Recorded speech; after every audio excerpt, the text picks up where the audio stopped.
ओम नमः शिवाय। नमस्कार मित्रों, बृहस्पतिवार व्रत करने से मनुष्य की सब मनोकामनाएं पूर्ण होती हैं। इसके व्रत करने से देव गुरु महाराज बृहस्पति प्रसन्न होकर व्रतकर्ता को विद्या, बुद्धि, धन, धान्य और पुत्र पौत्र आदि से संपन्न कर उसके सब मनोरथों को पूर्ण करते हैं। इसमें कुछ संदेह नहीं है। गुरु बृहस्पति देवताओं के भी देवता और महान शक्तिशाली हैं। जो लोग बृहस्पतिवार का व्रत करते हैं उनका परिवार सर्वदा सुखी रहता है और उनके घर में सर्वदा शांति बनी रहती है। अतएव यह व्रत सब व्रतों में उत्तम और बहुत ही फलदायक है। स्त्री हो या पुरुष, सभी के लिए यह व्रत सुखदायक एवं हितकारी है, क्योंकि इसके स्वामी देवताओं के गुरु बृहस्पति हैं। जिन लोगों ने बृहस्पतिवार का व्रत किया उन सबके मनोरथ पूर्ण हुए। तो आइए सुनते हैं बृहस्पतिवार की कथा। अथ श्री बृहस्पतिवार व्रत कथा। भारतवर्ष में एक प्रतापी और दानी राजा राज्य करता था। वह नित्य गरीबों और ब्राह्मणों की सहायता करता था। यह बात उसकी रानी को अच्छी नहीं लगती थी। वह ना ही गरीबों को दान देती, ना ही भगवान का पूजन करती थी और राजा को भी दान देने से मना किया करती थी। एक दिन राजा शिकार खेलने वन को गए। रानी महल में अकेली थी। उसी समय बृहस्पति देव साधु वेश में राजा के महल में भिक्षा के लिए गए और भिक्षा मांगी। रानी ने भिक्षा देने से इनकार किया और कहा, हे साधु महाराज, मैं तो दान पुण्य से तंग आ गई हूँ। मेरे पति सारा धन लुटाते रहते हैं। मेरी इच्छा है कि हमारा धन नष्ट हो जाए, फिर ना रहेगा बांस और ना बजेगी बांसुरी। साधु ने कहा, देवी तुम तो बड़ी विचित्र हो। धन संतान तो सभी चाहते हैं, पुत्र और लक्ष्मी तो पापी के घर भी होनी चाहिए। यदि तुम्हारे पास अधिक धन है तो भूखों को भोजन दो, प्यासों के लिए प्याऊ बनवाओ, मुसाफिरों के लिए धर्मशालाएं बनवाओ। जो निर्धन अपनी कुंवारी कन्याओं का विवाह नहीं कर सकते उनका विवाह करा दो। ऐसे और कई काम हैं जिनके करने से तुम्हारा यश लोक परलोक में फैलेगा। परंतु रानी पर उपदेश का कोई प्रभाव न पड़ा। वह बोली, महाराज आप मुझे कुछ न समझाएं। मैं ऐसा धन नहीं चाहती जो हर जगह बांटती फिरूं। साधु ने उत्तर दिया, यदि तुम्हारी ऐसी इच्छा है तो तथास्तु। तुम ऐसा करना कि बृहस्पतिवार को घर लीपकर पीली मिट्टी से अपना सिर धोकर स्नान करना, भट्टी चढ़ाकर कपड़े धोना। ऐसा करने से तुम्हारा सारा धन नष्ट हो जाएगा। इतना कहकर वह साधु महाराज वहां से आलूप हो गए। साधु के अनुसार कई बातों को पूरा करते हुए रानी को केवल 3 बृहस्पतिवार ही बीते कि उसकी समस्त धन संपत्ति नष्ट हो गई। भोजन के लिए राजा का परिवार तरसने लगा। तब एक दिन राजा ने रानी से बोला कि हे रानी, तुम यहीं रहो, मैं दूसरे देश को जाता हूँ, क्योंकि यहाँ पर सभी लोग मुझे जानते हैं, इसलिए मैं कोई छोटा कार्य नहीं कर सकता। ऐसा कहकर राजा प्रदेश चले गए। वहाँ वह जंगल से लकड़ी काट कर लाते और शहर में बेचते। इस तरह वह अपना जीवन व्यतीत करने लगे। इधर राजा के प्रदेश जाते ही रानी और दासी दुखी रहने लगी। एक बार जब रानी और दासी को 7 दिन तक बिना भोजन के रहना पड़ा तो रानी ने अपनी दासी से कहा, हे दासी, पास ही के नगर में मेरी बहन रहती है। वह बड़ी धनवान है। तू उसके पास जा और कुछ ले आ ताकि थोड़ी बहुत गुजर बसर हो जाए। दासी रानी की बहन के पास गई। उस दिन गुरुवार था और रानी की बहन उस समय बृहस्पतिवार व्रत की कथा सुन रही थी। दासी ने रानी की बहन को अपनी रानी का संदेश दिया, लेकिन रानी की बड़ी बहन ने कोई उत्तर नहीं दिया। जब दासी को रानी की बहन से कोई उत्तर नहीं मिला तो वह बहुत दुखी हुई और उसे क्रोध भी आया। दासी ने वापस आकर रानी को सारी बात बता दी। सुनकर रानी ने अपने भाग्य को कोसा। उधर रानी की बहन ने सोचा कि मेरी बहन की दासी आई थी, परंतु मैं उससे नहीं बोली, इससे वह बहुत दुखी हुई होगी। कथा सुनकर और पूजन समाप्त करके वह अपनी बहन के घर आई और कहने लगी, हे बहन, मैं बृहस्पतिवार का व्रत कर रही थी। तुम्हारी दासी मेरे घर आई थी, परंतु जब तक कथा होती है तब तक ना तो उठते हैं और ना ही बोलते हैं, इसलिए मैं नहीं बोली। कहो दासी क्यों गई थी? रानी बोली, बहन तुमसे क्या छुपाऊं, हमारे घर में खाने तक को अनाज नहीं था। ऐसा कहते कहते रानी की आंखें भर आई। उसने दासी समेत पिछले 7 दिनों से भूखे रहने तक की बात अपनी बहन को विस्तार पूर्वक सुना दी। रानी की बहन बोली, देखो बहन, भगवान बृहस्पति देव सबकी मनोकामना को पूर्ण करते हैं। देखो, शायद तुम्हारे घर में अनाज रखा हो। पहले तो रानी को विश्वास नहीं हुआ, पर बहन के आग्रह करने पर उसने अपनी दासी को अंदर भेजा तो उसे सचमुच अनाज से भरा एक घड़ा मिला। यह देखकर दासी को बड़ी हैरानी हुई। दासी रानी से कहने लगी, हे रानी, जब हमको भोजन नहीं मिलता तो हम व्रत ही तो करते हैं, इसलिए क्यों ना इनसे व्रत और कथा की विधि पूछ ली जाए ताकि हम भी व्रत कर सकें। तब रानी ने अपनी बहन से बृहस्पतिवार व्रत के बारे में पूछा। उसकी बहन ने बताया, बृहस्पतिवार के व्रत में चने की दाल और मुनक्का से विष्णु भगवान का केले की जड़ में पूजन करें तथा दीपक जलाएं। व्रत कथा सुने और पीला भोजन ही करें, इससे बृहस्पति देव प्रसन्न होते हैं। व्रत और पूजन विधि बताकर रानी की बहन अपने घर को लौट गई। 7 दिन के बाद जब गुरुवार आया तो रानी और दासी ने व्रत रखा। घुड़साल में जाकर चना और गुड़ लेकर आई, फिर उससे केले की जड़ तथा विष्णु भगवान का पूजन किया। अब पीला भोजन कहाँ से आए, इस बात को लेकर दोनों बहुत दुखी थे, क्योंकि उन्होंने व्रत रखा था, इसलिए बृहस्पति देव उनसे प्रसन्न थे। इसलिए वे एक साधारण व्यक्ति का रूप धारण कर 2 थालों में सुंदर पीला भोजन दासी को दे गए। भोजन पाकर दासी प्रसन्न हुई और फिर रानी के साथ मिलकर भोजन ग्रहण किया। उसके बाद वे सभी गुरुवार को व्रत और पूजन करने लगी। बृहस्पति भगवान की कृपा से उनके पास फिर से धन संपत्ति आ गई, परंतु रानी फिर से पहले की तरह आलस्य करने लगी। तब दासी बोली, देखो रानी, तुम पहले भी इस प्रकार आलस्य करती थी।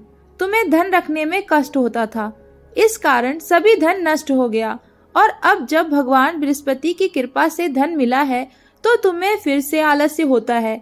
रानी को समझाते हुए दासी कहती है, बड़ी मुसीबतों के बाद हमने यहाँ धन पाया है, इसलिए हमें दान पुण्य करना चाहिए, भूखे मनुष्यों को भोजन कराना चाहिए और धन को शुभ कार्यों में खर्च करना चाहिए, जिससे तुम्हारे कुल का यश बढ़ेगा, स्वर्ग की प्राप्ति होगी और पितृ प्रसन्न होंगे। दासी की बात मानकर रानी अपना धन शुभ कार्यों में खर्च करने लगी, जिससे पूरे नगर में उसका यश फैलने लगा। एक दिन राजा दुखी होकर जंगल में एक पेड़ के नीचे आसन जमाकर बैठ गया। वह अपनी दशा को याद करके व्याकुल होने लगा। बृहस्पतिवार का दिन था। एकाएक उसने देखा कि निर्जन वन में एक साधु प्रकट हुए। वह साधु वेश में स्वयं बृहस्पति देवता थे। लकड़हारे के सामने आकर बोले, हे लकड़हारे, इस सुनसान जंगल में तू चिंता मग्न क्यों बैठा है? लकड़हारे ने दोनों हाथ जोड़कर प्रणाम किया और उत्तर दिया, महात्मा जी, आप सब कुछ जानते हैं, मैं क्या करूं? यह कहकर रोने लगा और साधु को अपनी आत्मकथा सुनाई। महात्मा जी ने कहा, तुम्हारी स्त्री ने बृहस्पति के दिन बृहस्पति भगवान का निरादर किया है, जिसके कारण रुष्ट होकर उन्होंने तुम्हारी यह दशा कर दी। अब तुम चिंता को दूर करके मेरे कहने पर चलो तो तुम्हारे सब कष्ट दूर हो जाएंगे और भगवान पहले से भी अधिक संपत्ति देंगे।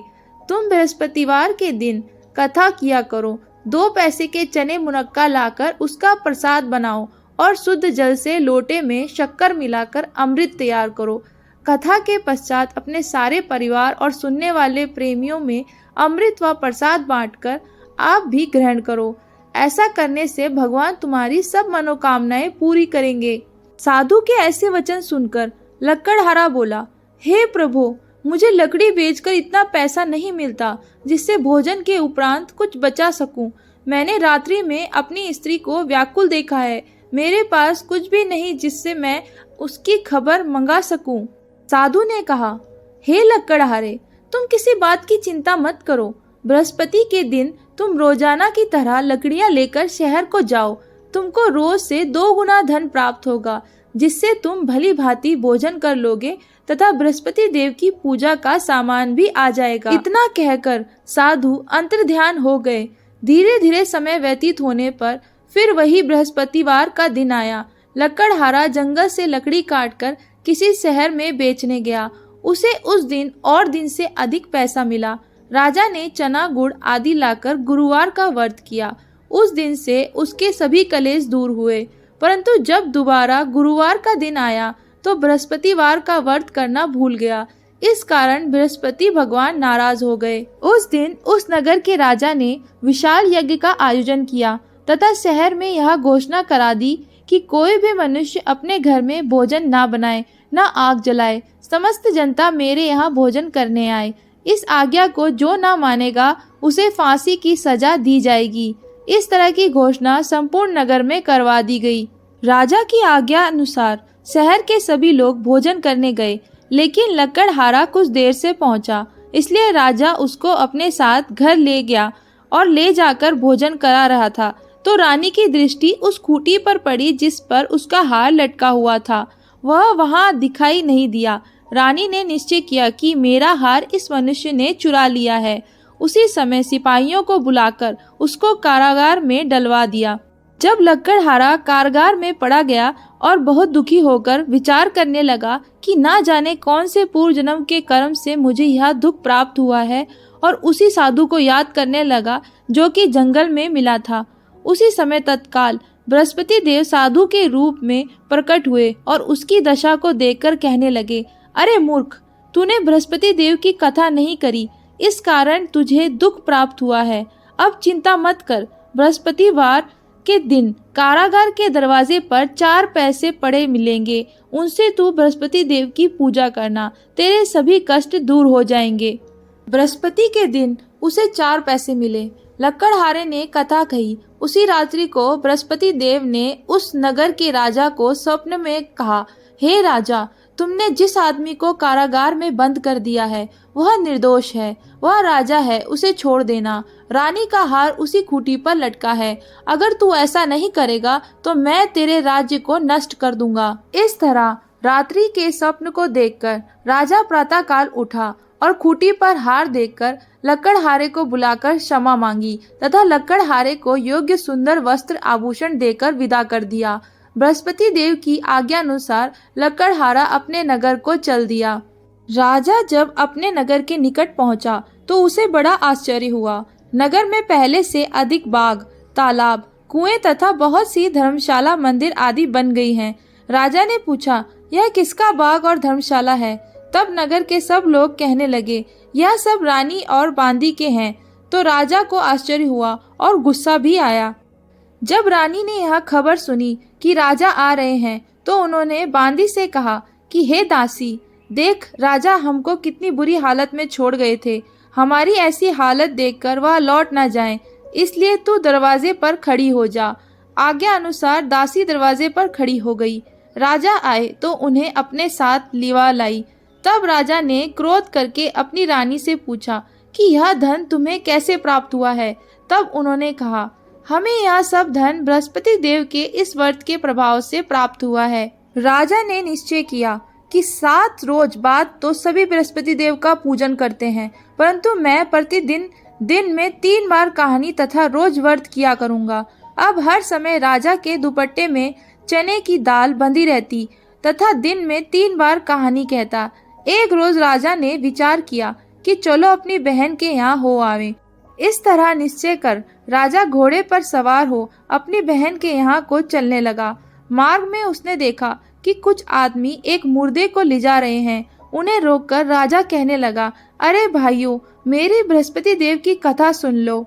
वे बोले, लो, हमारा तो आदमी मर गया है, इसको अपनी कथा की पड़ी है। परंतु कुछ आदमी बोले, अच्छा कहो, हम तुम्हारी कथा भी सुनेंगे। राजा ने दाल निकाली और जब कथा आधी हुई थी कि मुर्दा हिलने लग गया, और जब कथा समाप्त हो गई तो राम राम करके मनुष्य उठकर खड़ा हो गया। आगे मार्ग में उसे एक किसान खेत में हल चलाता मिला। राजा ने उसे देख और उससे बोले, अरे भैया, तुम मेरी बृहस्पतिवार की कथा सुन लो। किसान बोला, जब तक मैं तेरी कथा सुनूंगा तब तक 4 हरैया जोत लूंगा। जा अपनी कथा किसी और को सुनाना। इस तरह राजा आगे चलने लगा। राजा के हटते ही बैल पछाड़ खाकर गिर गए तथा किसान के पेट में बड़ी जोर का दर्द होने लगा। उस समय उसकी माँ रोटी लेकर आई। उसने जब यह देखा तो अपने पुत्र से सब हाल पूछा और बेटे ने सभी हाल कह दिया। तो बुढ़िया दौड़ी दौड़ी उस घुड़सवार के पास गई और उससे बोली कि मैं तेरी कथा सुनूंगी, तू अपनी कथा मेरे खेत पर चलकर ही कहना। राजा ने बुढ़िया के खेत पर जाकर कथा कही, जिसके सुनते ही वह बैल उठ खड़ हुए तथा किसान के पेट का दर्द भी बंद हो गया। राजा अपनी बहन के घर पहुंचा। बहन ने भाई की खूब मेहमानी की। दूसरे रोज प्रातःकाल राजा जगा तो वह देखने लगा कि सब लोग भोजन कर रहे हैं। राजा ने अपनी बहन से कहा, ऐसा कोई मनुष्य है जिसने भोजन नहीं किया हो? मेरी बृहस्पतिवार की कथा सुन ले।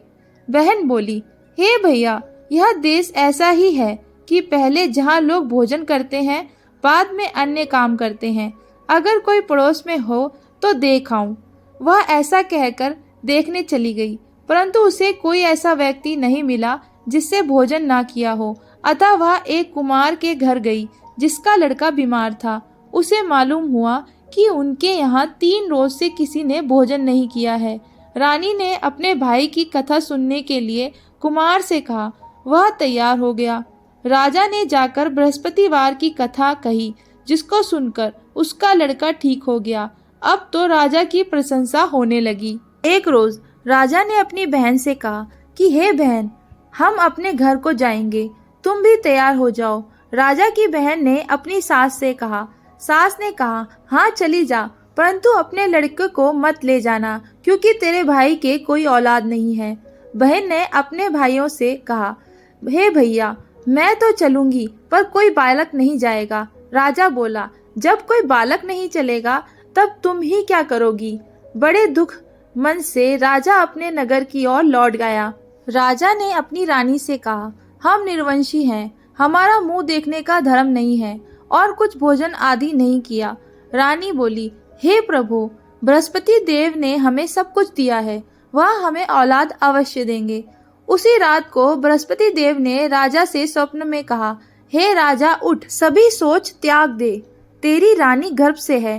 राजा की यह बात सुनकर बड़ी खुशी हुई। 9वें महीने में उसके गर्भ से एक सुंदर पुत्र पैदा हुआ।